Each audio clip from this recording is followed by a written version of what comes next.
ಕಾರ್ಯಕ್ರಮ ಜ್ಯೋತಿ ಬೆಳಗಿಸುವ ಮುಖಾಂತರ ಉದ್ಘಾಟನೆ ಮಾಡಿದಂತಹ ಎಲ್ಲ ಗಣ್ಯಾತಿ ಗಣ್ಯರಿಗೆ ಮತ್ತೊಮ್ಮೆ ವಂದಿಸ್ತಾ ಈ ದಿನದ ಉದ್ಘಾಟನೆಯನ್ನು ಮಾಡಿದಂತಹ ಶ್ರೀ ಮೊದಲನೆಯ ಕೆಜಿಎಫ್ ತಾಲೂಕು ಸೇವೆಗಳ ಸಮಿತಿ ವಕೀಲರ ಸಂಘದ ಸಂಯುಕ್ತ ಆಶ್ರಯದಲ್ಲಿ ಈ ಒಂದು ವಕೀಲರ ಭವನದಲ್ಲಿ ರಾಷ್ಟ್ರೀಯ ಕಾನೂನು ಸೇವೆಗಳ ದಿನಾಚರಣೆಯ ಅಂಗವಾಗಿ ಕಾರ್ಯಕ್ರಮವನ್ನು ಹಮ್ಮಿಕೊಂಡಿದ್ದು ಈ ಒಂದು ಕಾರ್ಯಕ್ರಮವನ್ನು ಉದ್ಘಾಟನೆ ಮಾಡಿದಂಥ ಸನ್ಮಾನ್ಯ ಜಿಲ್ಲಾ ಮತ್ತು ಸತ್ರ ನ್ಯಾಯಾಧೀಶರಾದಂಥ ಪರಮೇಶ್ವರ್ ಅವರೇ,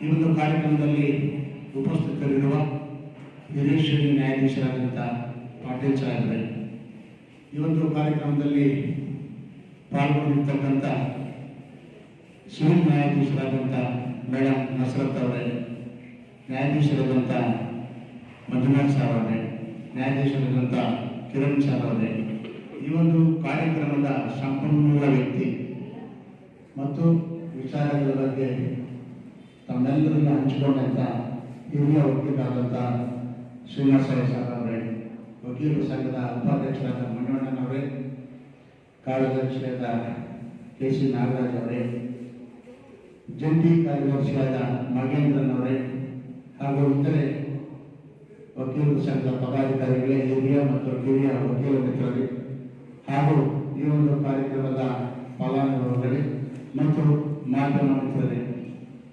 ಬಂಧುಗಳೇ, ಕಾರ್ಯಕ್ರಮದ ಉದ್ಘಾಟನೆಯನ್ನು ಮಾಡಿ ಉದ್ಘಾಟನಾ ಭಾಷಣವನ್ನು ಮಾಡಿದಂಥ ನ್ಯಾಯಾಧೀಶರಾದಂಥ ಜಿಲ್ಲಾ ಮತ್ತು ಸತ್ರ ನ್ಯಾಯಾಧೀಶರಾದಂಥ ಪರಮೇಶ್ವರ್ ಅವರು ಅತಿ ಹೆಚ್ಚಿನ ವಿಚಾರಗಳು ಈ ಒಂದು ಕಾನೂನು ಸೇವೆಗಳ ಸಮಿತಿ ವತಿಯಿಂದ ಯಾರ್ಯಾರು ಉಪಯೋಗಗಳನ್ನು ಪಡ್ಕೊಳ್ಳೋ ಬಗ್ಗೆ ಅರ್ಥಗಳ ಬಗ್ಗೆ ಸವಿಸ್ತಾರವಾಗಿ ತಿಳಿಸಿದ್ದಾರೆ. ಮತ್ತು ಈ ಒಂದು ಕಾರ್ಯಕ್ರಮದ ಸಂಪನ್ಮೂಲ ವ್ಯಕ್ತಿಗಳಾದಂಥ ಹಿರಿಯ ವಕೀಲರಾದಂಥ ಶ್ರೀನಿವಾಸ ಸಾರ್ ಅವರು ಈ ಒಂದು ಕಮಿಟಿ ಸಮಿತಿ ರಚನೆ ಬಗ್ಗೆ ಹಲವಾರು ವಿಚಾರಗಳನ್ನು ಮತ್ತು ಕಾನ್ಸ್ಟಿಟ್ಯೂಷನ್ ಬಗ್ಗೆ, ಸಂವಿಧಾನದ ಬಗ್ಗೆ ಹಲವಾರು ವಿಚಾರಗಳನ್ನು ತಮ್ಮಲ್ಲಿ ಹಂಚಿಕೊಂಡಿದ್ದಾರೆ. ಈ ಕಾರ್ಯಕ್ರಮದಲ್ಲಿ ಸಂಪನ್ಮೂಲ ವ್ಯಕ್ತಿಗಳ ಒಂದು ವಿಚಾರಗಳನ್ನು ನಾವೆಲ್ಲ ಸಹ ಆಲಿಸಿ ಒಂದಷ್ಟು ತಿಳ್ಕೊಂಡಿದ್ದೀವಿ ಅಂತ ಹೇಳಿದ್ರೆ ತಪ್ಪಾಗಲಾರದು. ಅಷ್ಟೊಂದು ಮುಖ್ಯವಾದಂಥ ವಿಚಾರಗಳನ್ನೆಲ್ಲ ಸಹ ತಮ್ಮೆಲ್ಲರೂ ಹಂಚಿಕೊಂಡಿದ್ದಾರೆ ಅಂತ ಹೇಳಿದ್ರೆ ತಪ್ಪಾಗಲಾರದು. ಮತ್ತೆ ಬಂಧುಗಳೇ, ಈ ಒಂದು ಕಾನೂನು ಸೇವೆಗಳ ಸಮಿತಿಯ ಮುಖ್ಯವಾದಂಥ ಒಂದು ಉದ್ದೇಶ ಏನು ಅಂತಂದರೆ, ಈಗಾಗಲೇ ಹಲವಾರು ಕಾರ್ಯಕ್ರಮಗಳನ್ನು ಕಾಲೇಜುಗಳಲ್ಲಿ, ಹಲವಾರು ಒಂದು ಜೈಲಿನಲ್ಲೂ ಸಹ ಒಂದು ಕಾರ್ಯಕ್ರಮವನ್ನು ಹಮ್ಮಿಕೊಂಡಿದ್ದೇವೆ. ಹಲವಾರು ಕಡೆ ಕಾಲೇಜು, ಸ್ಕೂಲು, ಇತರೆ ಒಂದು CMC ನಗರಸಭೆಯಲ್ಲೂ ಸಹ ಈ ಒಂದು ಕಾರ್ಯಕ್ರಮಗಳನ್ನು ಹಮ್ಮಿಕೊಂಡು ಜನರಿಗೆ ಮುಖ್ಯವಾದಂಥ ಉದ್ದೇಶ ಕಟ್ಟ ಕಡೆಯ ಪ್ರಜೆಗೆ ಈ ಕಾನೂನಿನ ಅರಿವು ಆಗಬೇಕು ಮತ್ತು ಈ ಒಂದು ಉಪಯೋಗಗಳನ್ನು ಸಹ ಪಡ್ಕೋಬೇಕು ಅನ್ನೋದೇ ಒಂದು ಮುಖ್ಯ ಉದ್ದೇಶ ಅಂತ ಹೇಳಿದ್ರೆ ತಪ್ಪಾಗಲಾರದು. ಹಾಗಾಗಿ ಸರ್ಕಾರ ಯಾವತ್ತೂ ನ್ಯಾಯಾಧೀಶರು ಒಂದು ಸಾರ್ವಜನಿಕ ಸ್ಥಳದಲ್ಲಿ ಆಗಲಿ, ಒಂದು ಯಾವುದೇ ಒಂದು ಕಾಲೇಜ್ ಆಗಲಿ, ಬೇರೆ ಸ್ಥಳಗಳಲ್ಲಿ ಯಾವತ್ತೂ ಹೋಗಿ ಸ್ಥಳಗಳನ್ನು ಮಾಡ್ಕೊಂತ ಉದಾಹರಣೆ ಇಲ್ಲ. ಹಾಗಾಗಿ ಈ ಕಾನೂನು ಸೇವೆಗಳ ಸಮಿತಿ ವತಿಯಿಂದ ಜನರಿಗೆ ಒಳ್ಳೆಯದಾಗಬೇಕು, ಜನರಿಗೆ ಉಪಯೋಗ ಆಗಬೇಕು, ಅವರು ಒಳ್ಳೆಯ ದಾರಿಯಲ್ಲಿ ನಡಿಬೇಕು ಅನ್ನೋ ಉದ್ದೇಶದಿಂದ ಸರ್ಕಾರ ಈ ಒಂದು ಕಾನೂನನ್ನು ತಂದಿದೆ. ಅದೇ ರೀತಿಯಾಗಿ ಬಂಧುಗಳೇ, ಮತ್ತು ತಾಲೂಕು ಕಾನೂನು ಸೇವೆಗಳ ಸಮಿತಿಯಲ್ಲಿ ಒಂದು ಮನವಿ ಮಾಡ್ತಾ ಇದ್ದೇನೆ. ಗಡಿ ಭಾಗ, ಈ KGF ತಾಲೂಕು ಒಂದು ಗಡಿ ಭಾಗವಾದ್ದರಿಂದ ಆಂಧ್ರ ಪ್ರದೇಶ ಮತ್ತು ತಮಿಳುನಾಡಿಗೆ ಒಂದು ಗಡಿ ಭಾಗವಾದ ಕಾರಣದಿಂದ ಗಡಿ ಭಾಗಗಳಲ್ಲಿ ಈ ಒಂದು ಕಾರ್ಯಕ್ರಮಗಳನ್ನು ಹಮ್ಮಿಕೊಳ್ಳಬೇಕು, ಆ ಜನರು ಉಪಯೋಗವನ್ನು ಪಡ್ಕೋಬೇಕು ಅನ್ನೋದೇ ಒಂದು ನಮ್ಮ ಉದ್ದೇಶ ಆಗಿದೆ. ಹಾಗಾಗಿ ಮುಂದಿನ ದಿನಗಳಲ್ಲಿ ಸಮಿತಿಯವರು ಇದರ ಬಗ್ಗೆ ಒಂದು ತೀರ್ಮಾನ ಮಾಡಿ ಈ ಒಂದು ಆಂಧ್ರ ಗಡಿ ಒಂದು ರಿಪೋರ್ಟ್ ಆಗುತ್ತೆ, ಈ ಕಡೆ ರಾಷ್ಟ್ರೀಯ ರೋಡ್ ಬರುತ್ತೆ, ಈ ಕಡೆ ಒಂದು ಕೆಪಾಪಡ ಬರುತ್ತೆ. ಈ ಒಂದು ಗಡಿ ಭಾಗಗಳಲ್ಲಿ ಈ ಒಂದು ಕಾರ್ಯಕ್ರಮ, ಕಾನೂನು ಅರಿವು ನೆರವು ಕಾರ್ಯಕ್ರಮಗಳನ್ನು ಹಮ್ಮಿಕೊಳ್ಳಬೇಕು ಮತ್ತು ಆ ಭಾಗದಲ್ಲಿ ಇರ್ತಕ್ಕಂಥ ವಕೀಲರು ಯಾರಿದ್ದಾರೆ ಅವರಿಗೆ ಆ ಕಾರ್ಯಕ್ರಮದಲ್ಲಿ ಪಾಲ್ಗೊಳ್ಳೋದಕ್ಕೆ ಮತ್ತು ಒಂದು ಭಾಷಣವನ್ನು ಕೊಡೋದಕ್ಕೆ ಸಹ ಅವರಿಗೆ ಒಂದು ಅವಕಾಶವನ್ನು ನೀಡಬೇಕು ಮತ್ತು ಈ ಕಾರ್ಯಕ್ರಮವನ್ನು ಯಶಸ್ವಿ ಯಶಸ್ವಿ ಆಗಬೇಕಾದ್ರೆ ಇವೆಲ್ಲ ನೋಡ್ಕೊಂಡು ಹೋಗ್ತಾ ಇರಬೇಕು ಅಂತ ಹೇಳ್ತಾ ಈ ಒಂದು ಕಾರ್ಯಕ್ರಮದಲ್ಲಿ ಸನ್ಮಾನ್ಯ ನ್ಯಾಯಾಧೀಶರು ಪಾಲ್ಗೊಂಡು ಮತ್ತೆ ಸಂಪನ್ಮೂಲ ವ್ಯಕ್ತಿಗಳಂತ ಹಿರಿಯ ವಕೀಲರಾದ ಶ್ರೀನಿವಾಸ ಸಾರ್ ಅವರು ಪಾಲ್ಗೊಂಡು ಈ ಕಾರ್ಯಕ್ರಮವನ್ನು ನಮ್ಮೆಲ್ಲರ ಒಂದು ವಕೀಲ ಸಂಘದ ಎಲ್ಲ ಪದಾಧಿಕಾರಿಗಳು ಹಿರಿಯ ಮತ್ತು ಕಿರಿಯ ವಕೀಲ ಮಿತ್ರರೆಲ್ಲ ಸಹ ಈ ಕಾರ್ಯಕ್ರಮವನ್ನು ಯಶಸ್ವಿಯಾಗುವುದಕ್ಕೆ ಸಹಕರಿಸಿದ್ದಾರೆ. ಎಲ್ಲರಿಗೂ ವಂದಿಸಿ ಜೈ ಕರ್ನಾಟಕ. ಕಾನೂನು ಅರಿವು ಮತ್ತು ಕಾನೂನು ಸೇವೆ ಕಕ್ಷಿದಾರರಿಗೆ ಕಿವಿ ಮಾತಾಡ್ತಾರೆ, ಕಾರ್ಯಾಚರಣೆಗೆ ಮಾಹಿತಿ ಅಂತಾರೆ. ಒಟ್ಟು ಮೊದಲಿಗೆ ಒಂದು ನ್ಯಾಯಾಧೀಶ. ಇವತ್ತು ಕಾರ್ಯಕ್ರಮ ನ್ಯಾಷನಲ್ ಲೀಗಲ್ ಸರ್ವಿಸ್ ಬಗ್ಗೆ ಕುಶಲವಾಗಿ ಮಾತಾಡಿದ್ದು ಉದ್ಘಾಟನಾ ಭಾಷಣದಲ್ಲಿ from birth to death there is a law ಎಂದು ಮಾತಾಡಿದರೆ ನ್ಯಾಯಾಧೀಶರು ತಡೆಯಿಸಿದೆ ಕಾಂಗ್ರೆಸ್ ಅವರು ಮತ್ತು ತಾಲೂಕು ಸೇವಾ ಸಮಿತಿ ಅಧ್ಯಕ್ಷರು, ಕಾರ್ಯಾಧ್ಯಕ್ಷರು ಮತ್ತು ನ್ಯಾಯಾಧೀಶರು ಅವರು ಕೈ ಜೋಡಿಸಿ ಈ ಕಾರ್ಯಕ್ರಮವನ್ನು ಯಶಸ್ವಿ ಮಾಡಿಕೊಟ್ಟಿದ್ದ ಎಲ್ಲ ನ್ಯಾಯಾಧೀಶರುಗಳಿಗೂ ಅಸೋಸಿಯೇಷನ್ ಪರವಾಗಿ ಮತ್ತು ನಿಮ್ಮ ಪರವಾಗಿ ಧನ್ಯವಾದಗಳನ್ನು ಸಲ್ಲಿಸ್ತಾರೆ. ಅದೇ ರೀತಿ ಈ ಕಾರ್ಯಕ್ರಮ ಬಗ್ಗೆ ಲೀಗಲ್ ಸರ್ವಿಸ್ ಮತ್ತು ಇಂಡಿಯನ್ ಕಾನ್ಸ್ಟಿಟ್ಯೂಷನ್ ಬಗ್ಗೆ ಸರಳವಾಗಿ ಮಾತಾಡಿದ ಸೀನಿಯರ್ ಅಡ್ವೊಕೇಟ್ ಶ್ರೀನಿವಾಸಯ್ಯ ಅವರನ್ನು ಅಸೋಸಿಯೇಷನ್ ಪರವಾಗಿ ಬಂಗಾಸ್ತ ತಾಲೂಕು ಸೇವಾ ಸಮಿತಿ ಪರವಾಗಿ ತಮ್ಮ ಪರವಾಗಿ ನಾವು ಧನ್ಯವಾದಗಳು ಸಲ್ಲಿಸ್ತಾ ಇದ್ದೇವೆ. ಅದೇ ರೀತಿ ಬಾರ್ ಅಸೋಸಿಯೇಷನ್ ಪ್ರೆಸಿಡೆಂಟ್ ರಾಜಗೋಪಾಲ್ ಗೌಡರು ಕೂಲಂಕುಷವಾಗಿ ಮಾತಾಡಿದ ಅವರನ್ನು ನಮ್ಮ ಪರವಾಗಿ ಅವ್ರಿಗೂ ಧನ್ಯವಾದಗಳು ಸಲ್ಲಿಸ್ತಾರೆ. ಅದೇ ರೀತಿ ನಿರೂಪಣೆ ಮಾಡ್ತಾ ಇದ್ದ ಕೆ.ಸಿ. ನಾಗರಾಜ್ ವೆಲ್ಕಮ್ ಸ್ಪೀಚ್ ಮಾಡಿದ ವೈಸ್ ಪ್ರೆಸಿಡೆಂಟ್ ಬಿ ಮಣ್ಣಣ್ಣನ್ ಅವ್ರಿಗೂ ನಮ್ಮ ಅಸೋಸಿಯೇಷನ್ ಪರವಾಗಿ ಧನ್ಯವಾದಗಳು ಸಲ್ಲಿಸ್ತಾ ಇದ್ದೀವಿ. ಅದೇ ರೀತಿ ಈ ಕಾರ್ಯಕ್ರಮ ಯಶಸ್ವಿ ಮಾಡಿಕೊಟ್ಟಿದ್ದ advocate, junior advocate and senior advocate, office bearers and EC members, court staff, police department and press ತಾವೆಲ್ಲ ಬಂದು ಈ ಕಾರ್ಯಕ್ರಮವನ್ನು ಯಶಸ್ವಿ ಮಾಡಿಕೊಟ್ಟಿರ್ತಾವೆ. ತಾವೆಲ್ಲರಿಗೂ ಧನ್ಯವಾದಗಳು ಸಲ್ಲಿಸ್ತಾ ಇದ್ದೀವಿ. ಜೈ ಜೈ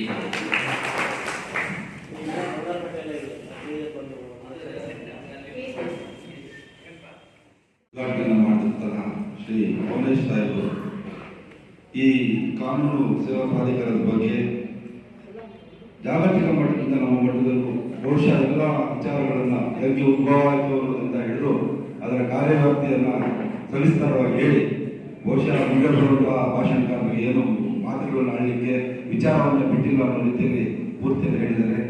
ಈ ದಿನದ ಅವರಿಗೆ ನಿಮ್ಮೆಲ್ಲರ ಪರವಾಗಿ ವಂದನೆಗಳನ್ನು ಸಲ್ಲಿಸ್ತಾ ಈ ದಿನದ ಮುಖ್ಯ ಸಂಪನ್ಮೂಲ ವ್ಯಕ್ತಿಗಳಾಗಿ ಆಗಮಿಸಿರ್ತಕ್ಕಂಥ ಶ್ರೀ ಶ್ರೀನಿವಾಸಯ್ಯ ಹಿರಿಯ ವಕೀಲರನ್ನ ಈ ದಿನದ ಕಾರ್ಯಕ್ರಮದ ಬಗ್ಗೆ ಮಾತನಾಡಲಿಕ್ಕೆ ಸ್ವಾಗತ ಮಾಡ್ತಾ ಇದ್ದೇನೆ.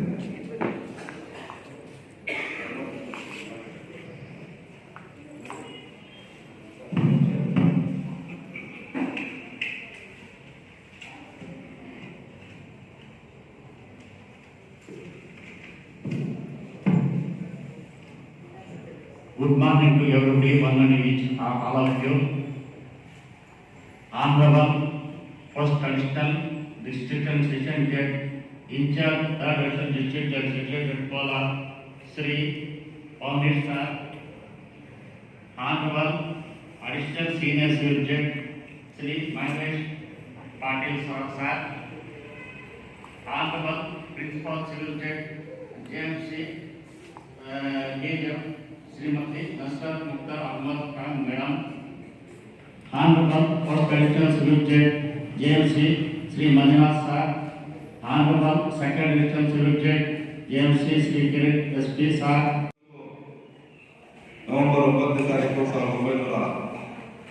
1955ರಿಂದ ಕೂಡ 90ರಿಂದ ಕೂಡ ಈ ಒಂದು ದಿನಾಚರಣೆಯನ್ನು ಆಚರಿಸಿಕೊಂಡು ಬರ್ತಾ ಇದ್ದೀವಿ.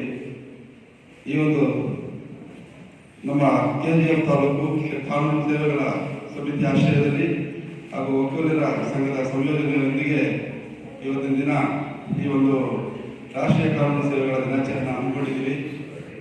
ಈ ಒಂದು ಸಭೆಗೆ ನಮ್ಮನ್ನೆಲ್ಲರನ್ನು ಸ್ವಾಗತ ಭಾಷಣವನ್ನು ವಕೀಲರ ಸಂಘದ ಉಪಾಧ್ಯಕ್ಷರು ಮಣಿವಣ್ಣನವರು ಮಾಡಬೇಕು ಅಂತ ಕೇಳ್ಕೊಳ್ತಾ ಇದ್ದೀವಿ.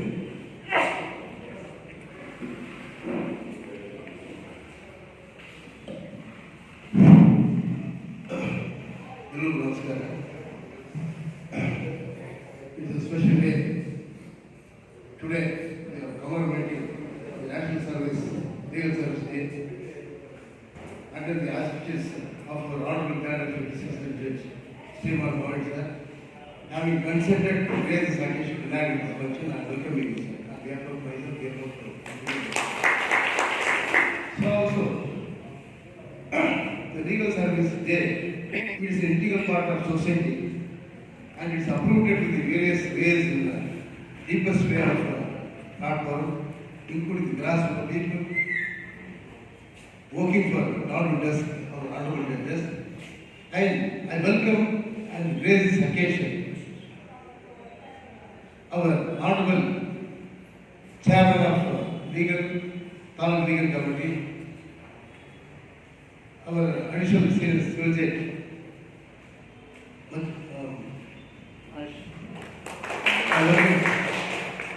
I also welcome this occasion the Secretary of Taluk Legal Service Board, Honorable Judge, to present this occasion. I welcome our mind. So also I welcome our Honorable First Section Civil Judge, Sriman Manjula sir, this occasion. I also welcome our Honorable Judge, Kiran sir, this assistant. And it is one of our tasks that the applicant is also involving along the legal service board. I welcome our President Mr. Rajgopal Gowda at this occasion. I also equally welcome our General Secretary K. Nagar at this occasion. I also welcome Mr. Mahendra, Assistant Secretary, and President Mr. Logan, and other executive committee members in this occasion to participate, to cooperate in this movement to facilitate the entire function in a grand way. I also welcome the fellow advocates and other friends, ladies and gentlemen, who are with us in this occasion. I also welcome the press, media, and police persons who are there in this occasion to participate in this program. And I once again welcome all the persons who will be present in this occasion. Thank you very much. Thank you very much.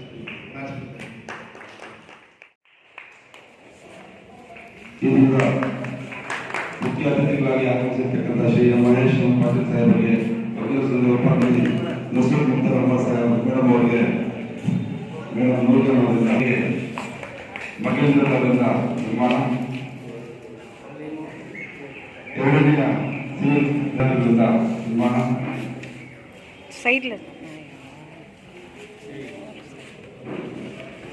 ಅವರಿಗೆ ಶಿವಕುಮಾರಿಂದ ಸನ್ಮಾನ, ವಕೀಲ ಸಂಘದ ಅಧ್ಯಕ್ಷರಿಗೆ KMB ಅವರಿಂದ ಸನ್ಮಾನ, ವಕೀಲ ಸಂಘದ ಉಪಾಧ್ಯಕ್ಷರಿಗೆ ದಿನೇಶ್ ಅವರಿಂದ ಸನ್ಮಾನ,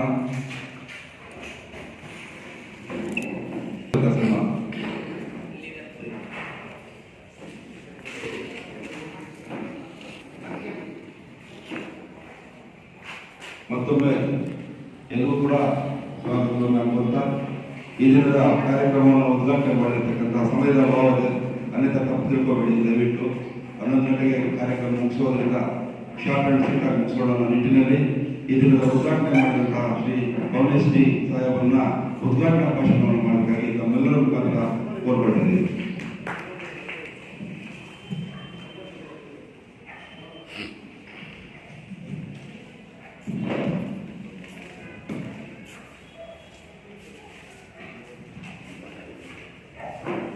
ಎಲ್ಲರಿಗೂ ನಮಸ್ಕಾರ.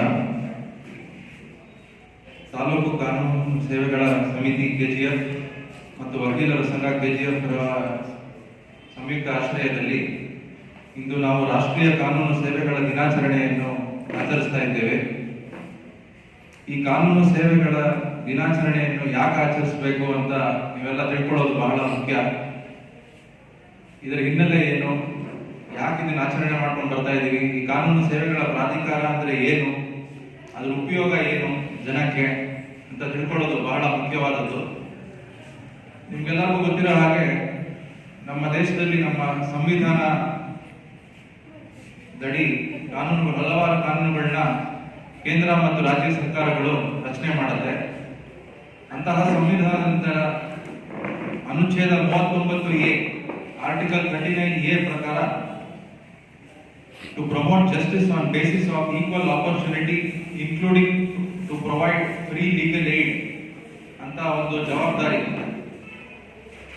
ಸಮಾನವಾದ ಕಾನೂನನ್ನ ಪಡ್ಕೊಳ್ಳುವ ಹಕ್ಕು ನಮ್ಮ ರಾಜ್ಯ ಮತ್ತು ಕೇಂದ್ರ ಸರ್ಕಾರಗಳು ನಮ್ಮ ಪ್ರಜೆಗಳಿಗೆ ಕಲ್ಪಿಸಿಕೊಡ್ಬೇಕು ಅನ್ನೋ ಜವಾಬ್ದಾರಿ ನಮ್ಮ ಸಂವಿಧಾನ ಸರ್ಕಾರಗಳ ಮೇಲೆ ಹಾಕಿದೆ.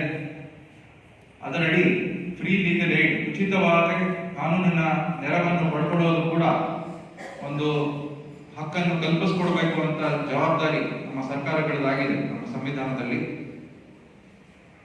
ಇದು ಬಹಳ ಒಂದು ಮುಖ್ಯವಾದ ಒಂದು ನಮ್ಮ ಸಂವಿಧಾನದಲ್ಲಿ ನಾವು ಕಾಣಬಹುದಾದ ಅನುಚ್ಛೇದ. ಎಲ್ಲರೂ ಇವಾಗ ಕಾನೂನಿನ ಸಮಸ್ಯೆ ಎಲ್ರಿಗೂ ಬರ್ಬೋದು. ಹುಟ್ಟದಾಗಿಂದ ಸಾಯೋ ತನಕ ಹುಟ್ಟದಾಗ ಒಂದು ಬರ್ತ್ ಸರ್ಟಿಫಿಕೇಟ್ ಅಂತ ತಗೋಬೇಕಾಗತ್ತೆ, ಅದಕ್ಕೊಂದು ಕಾನೂನಿದೆ. ನೀವು ಆಸ್ತಿ ಕೊಂಡ್ಕೊಂಡ್ರೆ ಅದಕ್ಕೊಂದು ಕಾನೂನಿದೆ. ನಿಮ್ಮ ರೆವಿನ್ಯೂ ಡಾಕ್ಯುಮೆಂಟ್ಸ್ ಅಥವಾ ಪಹಣಿ ಪತ್ರಗಳನ್ನ ತಯಾರು ಮಾಡಕ್ಕೆ ಅದಕ್ಕೊಂದು ಕಾನೂನಿದೆ.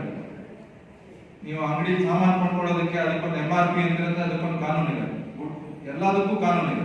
ಸತ್ಮೇಲೆ ಮನುಷ್ಯ ಸತ್ಮೇಲೆ ಡೆತ್ ಸರ್ಟಿಫಿಕೇಟ್ ಅಂತ ಕೊಡ್ತಾರೆ, ಅದಕ್ಕೂ ಕಾನೂನಿದೆ. ಕಾನೂನು ಇಲ್ಲದೆ ನಮ್ಮ ಮನುಷ್ಯನ ಜೀವನ ಯಾವುದೇ ರೀತಿ ಸಾಗಕ್ಕೆ ಸಾಧ್ಯ ಇಲ್ಲ. ಹುಟ್ಟದಾಗಿನ ಸಾಯೋ ತನಕ ನಾವು ಕಾನೂನಿನ ಅನುಗುಣವಾಗಿ ನಮ್ಮ ಜೀವನವನ್ನು ರೂಪಿಸಿಕೊಳ್ಳೋದು ಬಹಳ ಮುಖ್ಯವಾದದ್ದು. ತುಂಬಾ ಜನರಿಗೆ ಅವ್ರಿಗೆ ಆರ್ಥಿಕವಾಗಿ ಕಷ್ಟ ಇರೋದ್ರಿಂದ ಈ ಕಾನೂನಿನ ನೆರವನ್ನು ಪಡ್ಕೊಳ್ಳೋದು ಬಹಳ ಕಷ್ಟ ಆಗುತ್ತೆ. ಈ ಆಕ್ಸೆಸ್ ಟು ಜಸ್ಟಿಸ್, ಈ ಕಾನೂನಿನ ಸೌಲಭ್ಯವನ್ನು ಪಡ್ಕೊಳ್ಳೋದಕ್ಕೆ ಅನುಕೂಲ ಮಾಡಿಕೊಡೋ ಉದ್ದೇಶದಿಂದ ಈ ಲೀಗಲ್ ಸರ್ವಿಸಸ್ ಅಥಾರಿಟೀಸ್ ಆಕ್ಟ್ ಅಂತ 1987ರಲ್ಲಿ ನಮ್ಮ ದೇಶದಲ್ಲಿ ಜಾರಿ ಮಾಡಿದ್ದಾರೆ. ಅದು 1995ನೇ ಇಸ್ವಿಯ ನವೆಂಬರ್ 9ನೇ ತಾರೀಕಿನಿಂದ ಜಾರಿಗೆ ಬಂದಿದೆ. ಹಾಗಾಗಿ 9ನೇ ತಾರೀಕು ನವೆಂಬರ್ ಪ್ರತಿ ವರ್ಷ ನಾವು ಈ ಲೀಗಲ್ ಸರ್ವಿಸಸ್ ಅಥಾರಿಟೀಸ್ ಡೇ ಅಂತ ಸೆಲೆಬ್ರೇಟ್ ಮಾಡ್ಕೊಂಡು ಬರ್ತಾ ಇದ್ದೀವಿ. ಅದಕ್ಕಿಂತ ಹಿಂದೆ ನೋಡಿದ್ರೆ ನಮ್ಮ ಪ್ರಪಂಚದಲ್ಲಿ ಈ ಲೀಗಲ್ ಸರ್ವಿಸಸ್ ಮೂವ್ಮೆಂಟ್ ಅಥವಾ ಫ್ರೀ ಲೀಗಲ್ ಏಡ್ ಶುರು ಆಗಿದ್ದು 1851ನೇ ಇಸ್ವಿಯಲ್ಲಿ ಫ್ರಾನ್ಸ್ನಲ್ಲಿ ಪ್ರಥಮವಾಗಿ ಒಂದು ಕಾನೂನು ಮಾಡಿದ್ರು. ಜನರಿಗೆ ಉಚಿತವಾಗಿ ಕಾನೂನಿನ ನೆರವನ್ನು ಪಡ್ಕೊಳ್ಳೋಕೆ ಅನುಕೂಲ ಆಗಲಿ ಅಂತ ಮೊದಲನೇ ಬಾರಿಗೆ ಪ್ರಪಂಚಾದ್ಯಂತ ನೋಡಿದಾಗ ಫ್ರಾನ್ಸ್ ದೇಶದಲ್ಲಿ ಇದು ಕಾಣಿಸ್ಬೋದು. ನಂತರ ಹಲವಾರು ಯುರೋಪಿಯನ್ ಕಂಟ್ರೀಸ್ ಅಲ್ಲಿ ಶುರುವಾಗಿ 1944ನೇ ಇಸ್ವಿಯಲ್ಲಿ ಇಂಗ್ಲೆಂಡ್ ಮತ್ತು ವೇಲ್ಸ್ ಅಲ್ಲಿ ಈ ಒಂದು ಕಾಯ್ದೆಯನ್ನು ಮಾಡಿ ಜನರಿಗೆ ಸೌಲಭ್ಯವನ್ನು ಅನುಕೂಲ ಆಗಲಿ ಅಂತ ಮಾಡಿದ್ರು. ನಮ್ಮ ದೇಶದಲ್ಲಿ 1952ನೇ ಇಸ್ವಿಯಿಂದ ಇದರ ಬಗ್ಗೆ ಚಿಂತನೆಗಳು ಶುರುವಾಯಿತು. ಹಲವಾರು ಕಾನ್ಫರೆನ್ಸ್ಗಳಲ್ಲಿ ಮತ್ತು ಚೀಫ್ ಮಿನಿಸ್ಟರ್ಸ್ ಕಾನ್ಫರೆನ್ಸ್ ಅಲ್ಲಿ ಮತ್ತು ಸೆಂಟ್ರಲ್ ಗವರ್ಮೆಂಟ್ ಅಲ್ಲಿ ಪ್ರೈಮ್ ಮಿನಿಸ್ಟರ್ ಕ್ಯಾಬಿನೆಟ್ ಮೀಟಿಂಗ್ಸ್ ಅಲ್ಲಿ ಹಲವಾರು ಕಡೆ ಈ ವಿಷಯ ಚರ್ಚೆಗೆ ಬಂತು. ಅಂತಿಮವಾಗಿ 1960ನೇ ಇಸ್ವಿಯಲ್ಲಿ ನಮ್ಮ ಕೇಂದ್ರ ಸರ್ಕಾರ ಕೆಲವು ಗೈಡ್ಲೈನ್ಸ್, ಮಾರ್ಗದರ್ಶಿಯನ್ನು ನೀಡಿ ಉಚಿತವಾಗಿ ಕಾನೂನಿನ ಸೇವೆಗಳನ್ನು ಪಡ್ಕೊಳ್ಳೋಕೆ ಏನ್ ಮಾಡಬೇಕು ಅಂತ ಮಾಡಿದ್ರು. ಆಮೇಲೆ ನಾನು ಹೇಳಿದಾಗೆ 1987ರಲ್ಲಿ ಈ ಒಂದು ಕಾಯ್ದೆ ಬಂದಿದೆ. ಈ ಕಾಯ್ದೆ ಅಡಿ ನಮ್ಮ ತಾಲೂಕು ಮಟ್ಟದಲ್ಲಿ, ಜಿಲ್ಲಾ ಮಟ್ಟದಲ್ಲಿ, ರಾಜ್ಯ ಮಟ್ಟದಲ್ಲಿ ಮತ್ತು ರಾಷ್ಟ್ರ ಮಟ್ಟದಲ್ಲಿ ಕಾನೂನು ಸೇವೆಗಳ ಪ್ರಾಧಿಕಾರ ಅಂತ ನಾವು ಕಾಣಬಹುದು. ಯಾರು ಈ ಈ ಪ್ರಾಧಿಕಾರಕ್ಕೆ ಬಂದು ಯಾರು ಸೌಲಭ್ಯಗಳನ್ನು ಪಡ್ಕೋಬಹುದು ಅಂತ ಈ ಕಾಯ್ದೆಯ ಸೆಕ್ಷನ್ 12ರಲ್ಲಿ ಬಹಳ ವಿಸ್ತಾರವಾಗಿ ಹೇಳಿದೆ. Persons belonging to scheduled caste and scheduled tribes, ಮಹಿಳೆಯರು, ಮಕ್ಕಳು, ವಾರ್ಷಿಕ ಆದಾಯ 3 ಲಕ್ಷ ರೂಪಾಯಿಗಿಂತ ಕಡಿಮೆ ಇರುವಂತಹವರು ಯಾರು ಬೇಕಾರೋ ಈ ಸೌಲಭ್ಯಗಳನ್ನ ಪಡ್ಕೋಬಹುದು.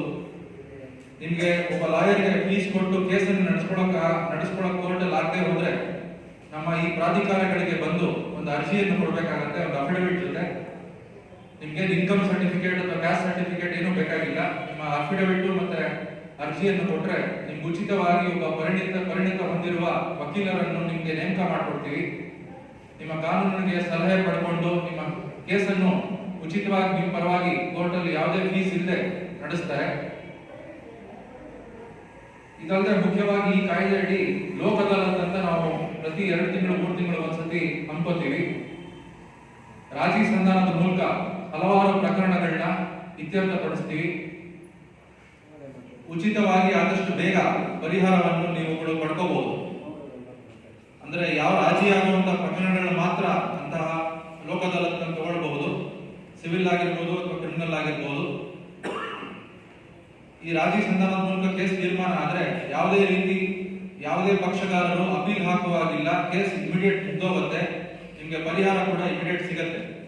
ನಮ್ಮ ದೇಶದಲ್ಲಿ ಹಾಗೂ ಮತ್ತು ಮುಖ್ಯವಾಗಿ ನಮ್ಮ ರಾಜ್ಯದಲ್ಲಿ ಈ ಲೋಕ ಅದಾಲತ್ ಅನ್ನೋದು ಬಹಳ ಒಂದು ಒಳ್ಳೆಯ ರಿಸಲ್ಟ್ ಅನ್ನು ಕೊಡ್ತಾ ಇದೆ. ಸಮಾಜದಲ್ಲಿ ಇದನ್ನು ಬಹಳಷ್ಟು ಜನ ಲಿಟಿಗೇಟ್ಸ್ ಎಲ್ಲರೂ ಉಪಯೋಗಿಸಿಕೊಂಡು ಬಹಳ ಅನುಕೂಲವನ್ನು ಪಡ್ಕೋತಾ ಇದ್ದಾರೆ. ಇನ್ನೊಂದು ಮುಖ್ಯವಾದ ಕೆಲಸಗಳು ನಾವು ಮಾಡೋದು ಲೀಗಲ್ ಲಿಟರಸಿ ಪ್ರೋಗ್ರಾಮ್ಸ್.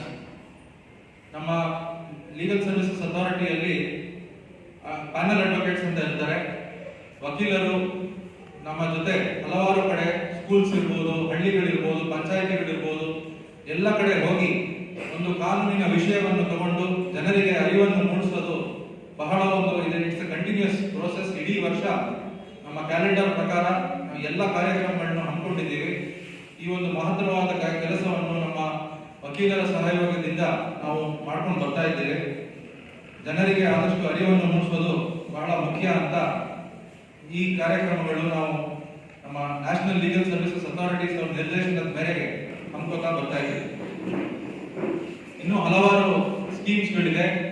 ನಮ್ಮ ಎಲ್ಲ ಕೋರ್ಟ್ ಆವರಣಗಳಲ್ಲಿ ನೀವು ಈ ಲೀಗಲ್ ಸರ್ವಿಸಸ್ ಅಥಾರಿಟಿ ಕಚೇರಿಯನ್ನು ಕಾಣಬಹುದು. ನಿಮ್ಗೆ ಏನೇ ಮಾಹಿತಿ ಬೇಕಾದಲ್ಲಿ ಆ ಕಚೇರಿಗೆ ಬಂದ್ರೆ ನೀವು ಮಾಹಿತಿಯನ್ನು ಪಡ್ಕೊಂಡು ಅನುಕೂಲಗಳನ್ನ ಪಡ್ಕೊಳ್ಳಿ ಅಂತ ಹೇಳಕ್ ಇಚ್ಛೆ ಪಡ್ತೀನಿ.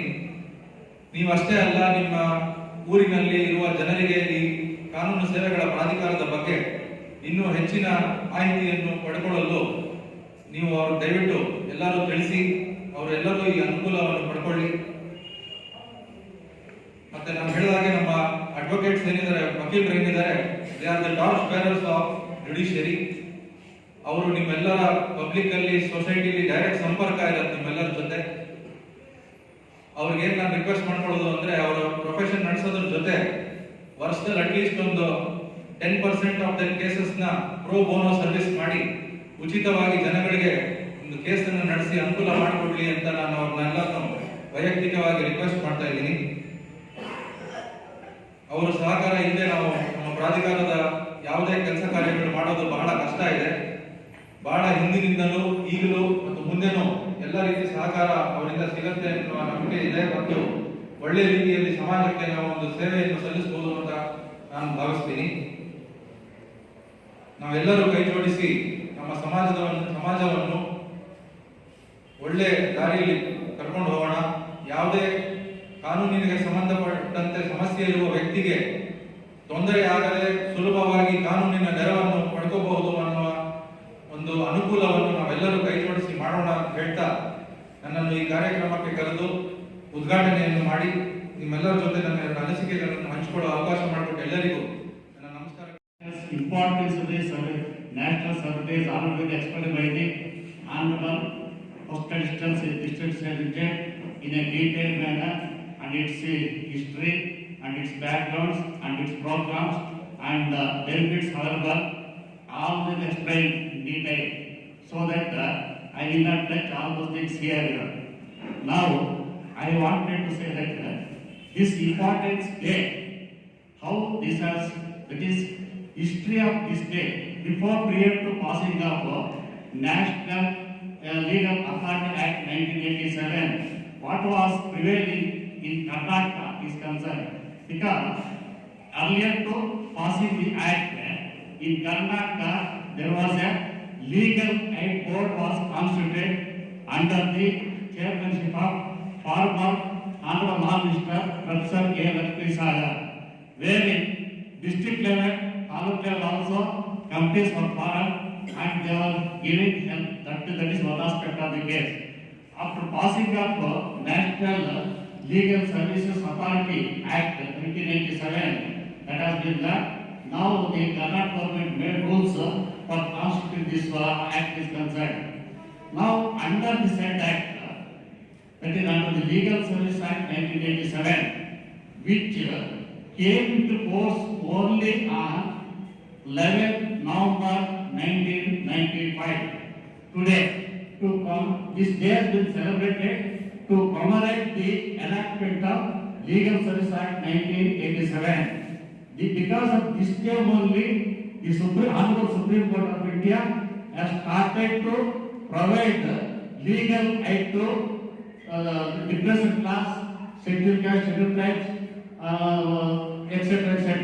So that is why in every year we are celebrating this National Legal Service Day.